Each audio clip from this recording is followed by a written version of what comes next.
بسم اللہ الرحمن الرحیم۔ رسول اللہ صلی اللہ علیہ وآلہ وسلم نے ارشاد فرمایا، اگر اس بات کا ڈر نہ ہوتا کہ میں اپنی امت کو مشقت میں ڈال دوں گا تو میں انہیں عشاء کی نماز میں دیر کرنے کا حکم دیتا۔ رسول اللہ صلی اللہ علیہ وآلہ وسلم نے ارشاد فرمایا، جس شخص نے اللہ کی راہ میں کچھ خرچ کیا تو اس کے لیے 700 گنا تک لکھ دیا جاتا ہے۔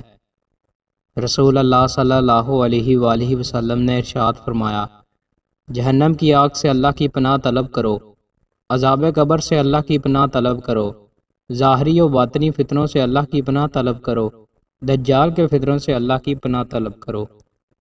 رسول اللہ صلی اللہ علیہ وآلہ وسلم نے ارشاد فرمایا، جب تم میں سے کسی کے سامنے شام کا کھانا رکھا جائے، ادھر نماز کھڑی ہو تو پہلے کھانا کھا لے اور نماز کے لیے جلدی نہ کرے جب تک کھانے سے فارغ نہ ہو۔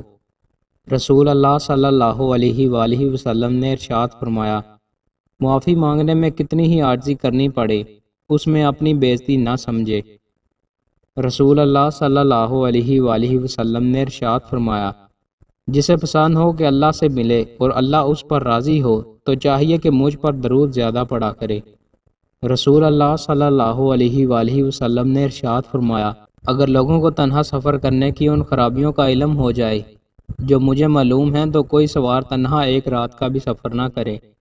ایک آدمی نے بارگاہ رسالت میں عرض کیا، یا رسول اللہ، یہ بتائیے کہ اگر میں اپنی ساری دعائیں آپ پر درود پڑھنے کے لیے وقف کر دوں تو کیا حکم ہے؟ رسول اللہ صلی اللہ علیہ وآلہ وسلم نے ارشاد فرمایا، اس صورت میں اللہ تعالیٰ تمہاری دنیا و آخرت کے ہر کام میں تمہاری مدد فرمائے گا۔ دوستوں، مزید اچھی ویڈیوز کے لیے ہمارے چینل کو سبسکرائب لازمی کریں۔ بہت شکریہ۔